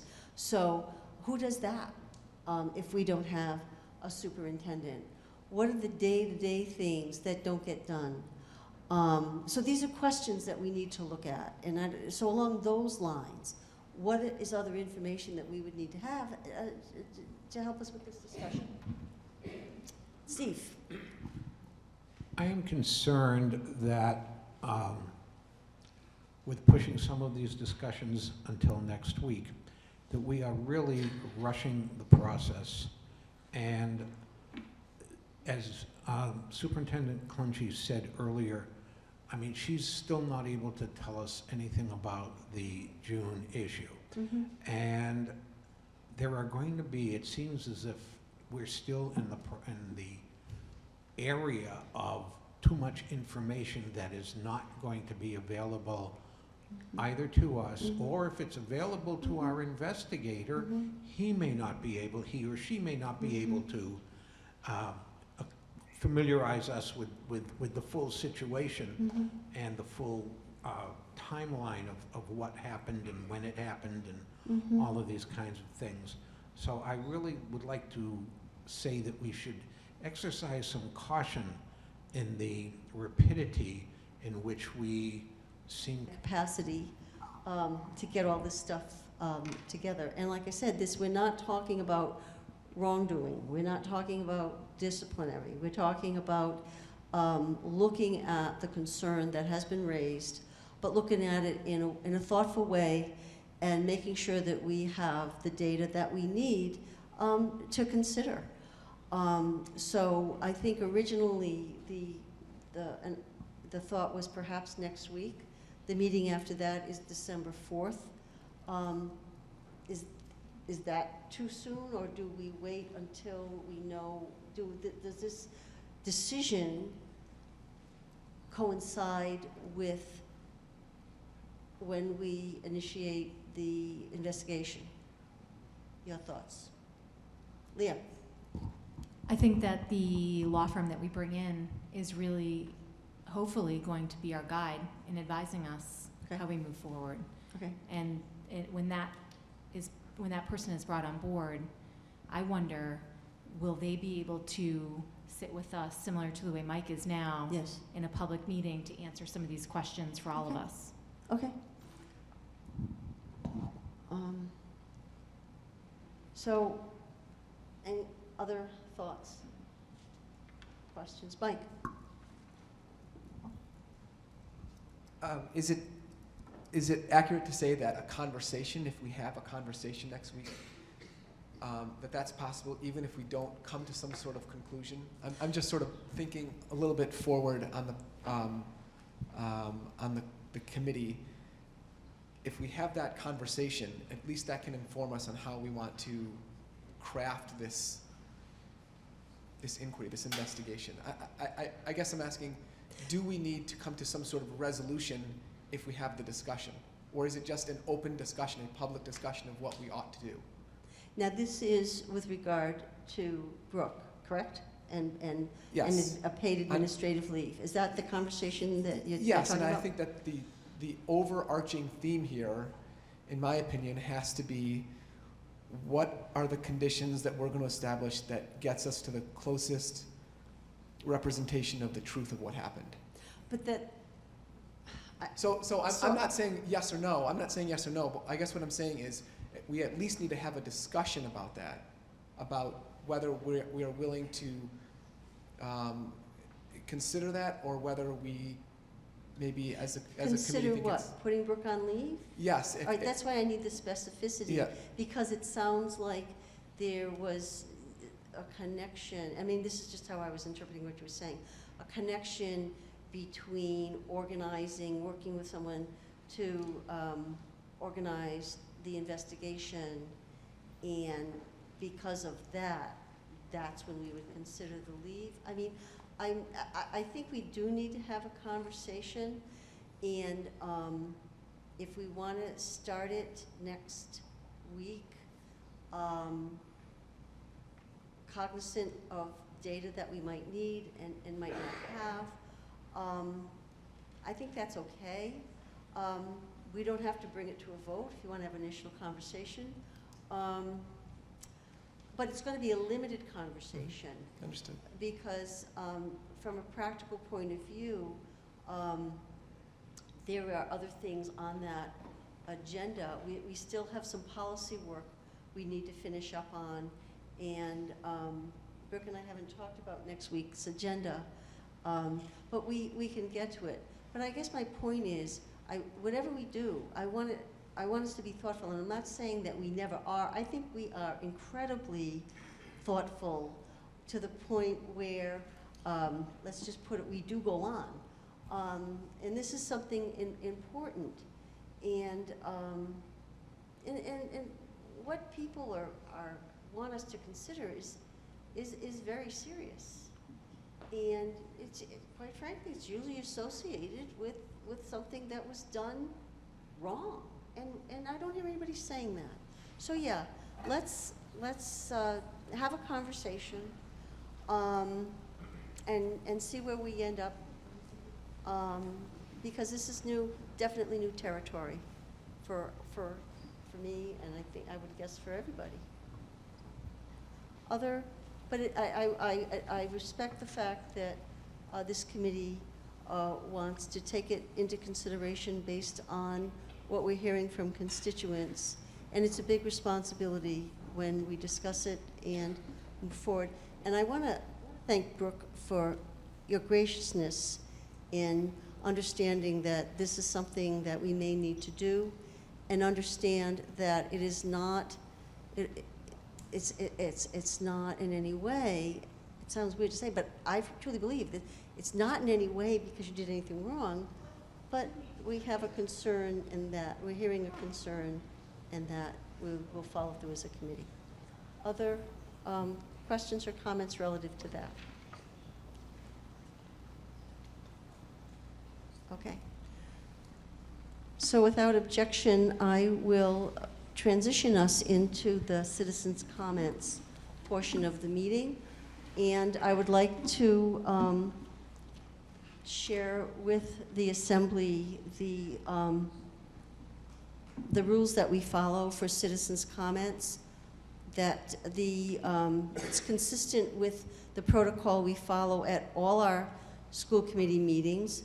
We follow the guidelines for public participation at open meetings per Mass General Law. We allow individuals 3 minutes to speak, and we'll hear from people who wish to speak. Citizens' comments is an opportunity to share opinions. It's not a discussion. The committee will not respond, but will listen and consider public commentary. We have a secretary that will take notes. After public comments, we will review the notes and determine if there are items for future agendas. We may also follow up after the meeting with speakers should we feel it necessary. Interrupting a speaker will be considered a disruption of the procedures, and the school committee prohibits improper conduct. And improper conduct generally includes use of obscenities, incendiary words, or threats. So we have 2 microphones set up, and I beg your pardon? Are they coming up here? No, we have this there and there, and people may line up. And we want to hear from everybody, but at some point, if we are hearing the same concern or thoughts, I will ask that we move on to someone with a different point of view. But let's see what we have. All right. So Elaine has the timer. When you speak, you are addressing the chair, and please give us your name and your the town in which you live. My name is Elizabeth Davis Edwards, and I live in Bolton. I wanted to thank the Madam Chairperson and the members of the school committee for putting yourself in the hot seat tonight. This is a hard job, and we recognize that you do this out of your own time because you care about our community. So we appreciate that. We appreciate the chance to listen to the conversation and the discussion and give you our comments. I stand here as a representative of the Neshoba Parents Demanding Action group. In just 6 short days, almost 550 people in this community have signed a petition, as you well know, speaking with a single voice and demanding 2 specific things. One of them we appreciate that you've already discussed, and that you're planning to move forward with the independent law firm. So we appreciate that, and thank you for that. For hearing us and for acting upon that. Secondly, and this has already been slightly discussed and alluded to tonight, in the interest of fairness and impartiality, we have asked that Superintendent Clenchey have no involvement in the process, and as such, that she be placed on immediate and administrative leave while the investigation is underway. By asking that superintendent be put on leave during the investigation, we are not assuming guilt, as you guys have discussed. And we recognize that the school committee believes the same. That said, a personal leave will allow both the school committee and the superintendent to reassure the community of impartiality and protect our superintendent from any future concerns related to this situation. Luckily, we have an assistant superintendent for the first time in a little while. This petition went out almost a week ago on Thursday, November 7th at 6 a.m. given that we had adequate warning of this from the community, this request from the community, and the agenda has already been amended to include the school committee discussion. Also, this whole situation has been going on for weeks, right? So in the context, we have a vacuum of truth and a whirlwind of rumors. So rather than asking the community to wait until December for a vote, I move that we bring this agenda item regarding putting Superintendent Clunchy on administrative leave to a vote on November 20th. Thank you. Thank you. Hello, my name is Carly Henderson and I live in Bolton. I'm a junior at Neshoba Regional High School and I'm also the press secretary of the Current Events Club. Something that we like to take the time out of our year every once in a while to discuss is the school climate. So once news broke of this story, we decided to start speaking of it again.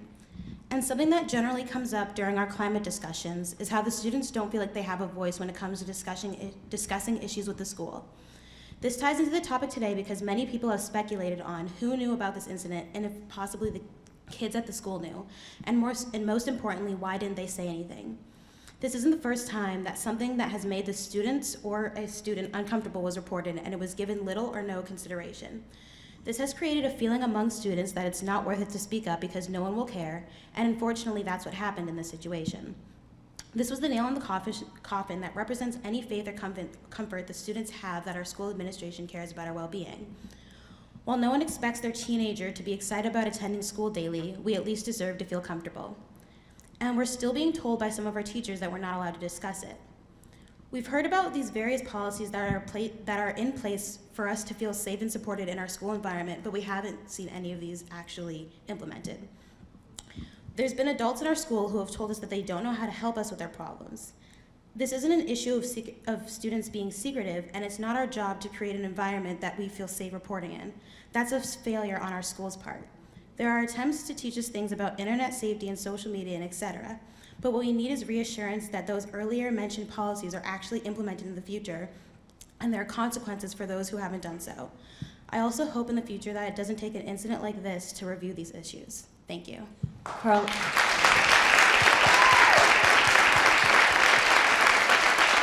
Excuse me, Carly. Excuse me, Carly.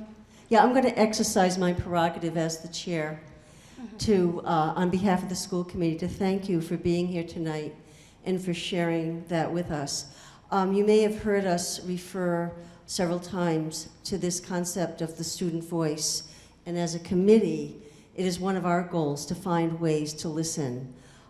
We so appreciate what you shared, and if you could email your remarks to me through the district, nrsc.net, we will receive that, and I hope you'll send that to us, and we can use that as a starting point.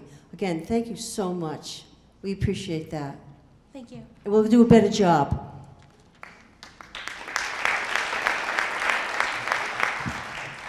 Hello, I'm Frances Morgan from Stowe, and I have two concerns, and I'll try to keep them brief, but the first concern I have is it seems like there's a Department of Elementary Secondary Education investigation going on. There's a Department of Child and Family Safety investigation going on, and then we're trying to independently hire someone to do an investigation for the district. And I'm hoping that any of this information that can be shared will be shared eventually. Oh, I'm sorry, I also forgot that there's a law enforcement investigation going on. And so what I'm hoping is if we do go ahead and hire an attorney, that the attorney's investigation can kind of provide us some sort of synthesis of all of these ongoing investigations, and that there's some kind of public report that is followed up with the second tier that you guys were discussing this evening of how we as a district are going to take these reports and improve. So that's my first comment. And my second comment is kind of going along with what Kelly just said. I'm wondering why the response is to give the students a virtual internet safety course rather than responding with a listening session on how we can make them feel safer, because I feel like this is blaming, giving them an internet safety course seems like we're blaming the victims in this situation. The power dynamic of the teacher at soliciting this information or these pictures from this child is really not being acknowledged in this situation, and I think that you're sending the wrong message to the kids with an internet safety course. So those are my comments. Thank you. Thank you. Hi, my name's Cathy Romeo. I'm from Bolton. I had two comments. One was kind of related to what Carly was saying as well. To my knowledge, that the students have not been spoken to at all about the situation at all, and that from what I've heard from the kids, that when they have heard people talking about it in their classrooms, that they're told to be quiet. So I think there's just this culture of fear about speaking up. So again, just reiterating the things that have been said before, I think that we need to do a better job about that. The other thing I wanted to say is that we've heard comments both here and throughout the community about a culture of fear at the high school. As we look to the long term, we ask that the school committee assign a subcommittee to undertake a review of teachers and students to understand where the issues are and what we need to do to address them, especially in light of an incident of ongoing abuse that many seem to have known about ahead of time. Thank you. Hi, my name is Pam Kane, and I am a resident of Bolton. I do want to thank everybody tonight for coming here. The students, the faculty, and everything. We have an amazing group of teachers in our district, and we are always have been proud of them and are proud of them still. I feel that it's very important that I hear about this culture of fear. I feel it is very important that as the school committee, you do take it upon yourselves to maybe talk to some of the staff and the students on your own, just as an investigation of your own, so that you can hear what people are trying to say. I think there's a lot of miscommunication and wrong conceptions of what the students can say, what they can't say, and the teachers as well. I think they all have a right to be heard and should be able to speak freely. I also just want to confirm that the full investigation is going to cover from June until September. I know there is a couple different types of investigations that have taken place, but I just want to make sure that we go from June all the way through September in that independent investigation. And I thank you for your time. Thank you. Good evening. Thank you for your time. My name is Anne Marie Hirschberger and live in Bolton. I just have one point, and really it was the first point and the first item that came to my attention that really kind of got a lot of conversation going, and I think shared by a lot of other people in the mental health field. I'm a school counselor in a substantially separate collaborative, and I have to do I'm a mandated reporter. And I want to just reiterate, my experience as a counselor, we do not investigate, we report immediately. We have 24 hours for a verbal, and we have 48 hours for a written. That written report is right online. You can look it right up on DCF. The reason for that, several very important reasons, which I think need to be reiterated right here, is that we bring them in because they're objective. They're external, much like the investigation that we are asking for, or that you have supplied with our, following our conversations. That's hugely important. But most importantly, it ensures that the child is removed from the threat of continued abuse immediately, which was not done. In fact, the words investigation of the incident in July and August seriously concerns me as a clinician and as a counselor for students. I'm concerned for that student's well-being. I hope and pray that the student was not called in and interviewed during this investigation without a trained mental health professional present and active in that process, thereby risking further trauma to that child. That's a very important point that we need to understand and needs to be clarified. Thank you. Thank you.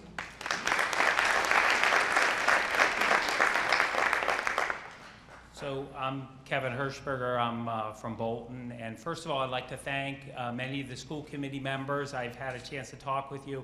And I really do appreciate the time that you're putting into this and making yourselves available for discussions with parents. I also want to thank the committee for raising the issue of putting Superintendent Clenchey on paid administrative leave. I think there are a couple points on that I would like to make. Number one, the superintendent is in the chain of command. This all happened under her administration. It was, according to the court documents, it was reported to the administration and not acted on, okay? The second point is, if it was acted on properly, remove all doubt, okay? So pull Superintendent Clenchey out of the process entirely. It removes any doubt that there's any bias. The third point that I'd like to make is there's been a total lack of leadership in this administration. And it goes back to the events leading up to the incident, the fact that it was allowed to happen, the fact that it did happen, and then the overall district's handling of it. The fact that when it was reported, our students, like we as parents learned this from our students before it was ever communicated. It took over a week to place the principal on administrative leave. And then when the principal was placed on administrative leave, there was no discussion or no communication on who was leading the high school. And this was all in the middle of a crisis. Madam Chairperson, you listed off all the trainings that are being done, all the policies that are being put in place to protect the children. Apparently they weren't working. They weren't done. So again, I applaud the school committee for raising this issue, but I want to point out that placing the superintendent on leave does not need to wait for an external law firm to come in. Any delay is delaying the overall process, and it is not rushing into it, okay? It's taking out any of the bias that's there, or any of the concerns that we as parents have. You have 15 seconds left, Mr. Hirschberger. Okay, and then, now I just say, every day the committee deteriorates the confidence. Thank you very much. Thank you.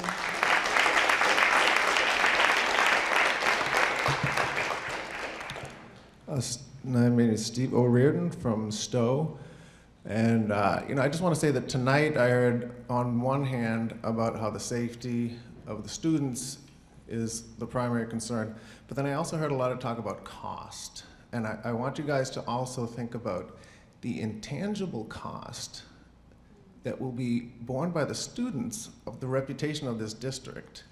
And what Superintendent Clenchey said is true, that this district is not defined by this incident. How it's going to be defined is by how you guys respond to it. And it's really, it's really not that difficult to do this right by the kids. If somebody knew about an alleged pedophile in June and they were allowed back into the school, whoever in the administration knew about that needs to go. Thank you. Hi, my name is Hannah, and I live in Bolton, and I'm a junior at the high school right now. As said earlier, students in Neshoba have known about inappropriate things happening between the teacher as well, and it was between her and the students for months now. And yes, it did take a little bit for this fact to come forward to the administration of the high school. But the fact that knowing that someone has actually known about this and someone did come to them last June, and then the teacher was still allowed to come back into my school and teach, scares me. And personally, I do not think this is okay. Thank you, Hannah.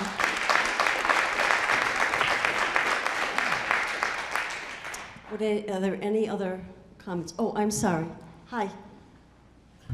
Hi, my name's Lyle Rudloff, and I'm a resident of Bolton. And I just want to bring to everyone's attention and to your attention, if I believe I understood and heard Superintendent Clenchy properly, she spoke this evening of the culture within the district and folks' willingness and students and faculty to be able to come forward, and parents, to report these types of incidents or any sort of thing. In my opinion, Superintendent Clenchy is the person that's really responsible not only for running the day-to-day operations and managing her employees, but also for setting that culture within the school district. So clearly, to me, it seems it wasn't a really good culture that was put into place. And I think it's furthermore, with regard to her being put on administrative leave, if she has done nothing wrong, I think she should have no problem doing that. So that's all I wanted to add. Thank you.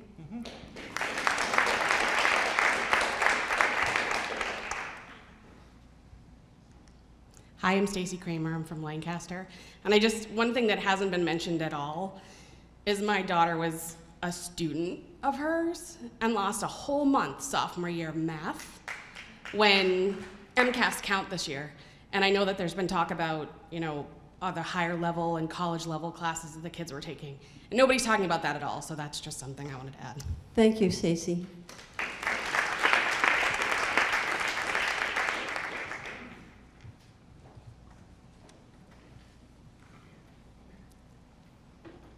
I'm just checking to see if anyone else, any other comments?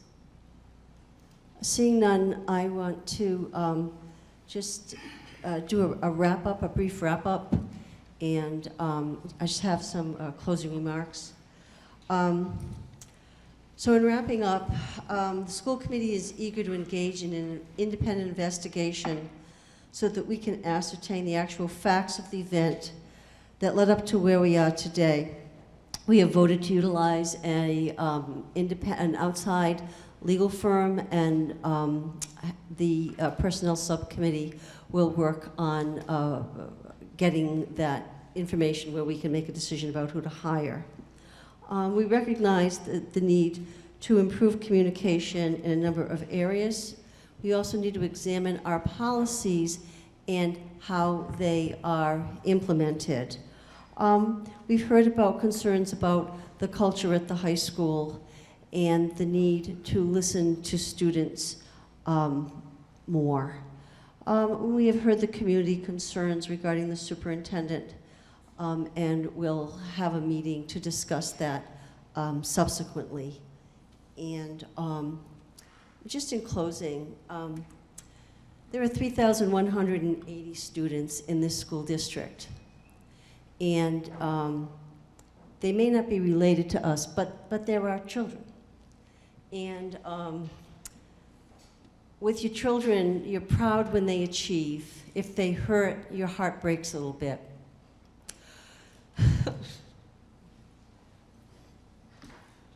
When somebody hurts them, there is outrage and anger.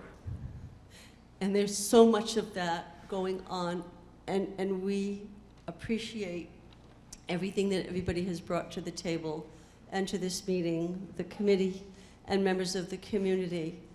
We take our responsibility so seriously. We are charged with making sure these kids can learn to their fullest potential and that they can be safe and feel cared for.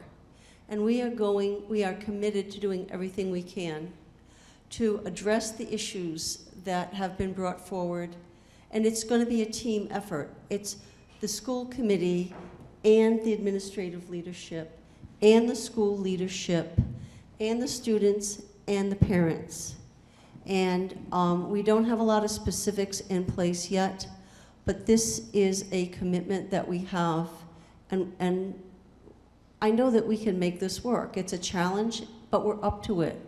And we'll do what we need to do to make things right for kids. So I want to thank everybody for coming tonight. I want to thank the committee for all the work you've done on this.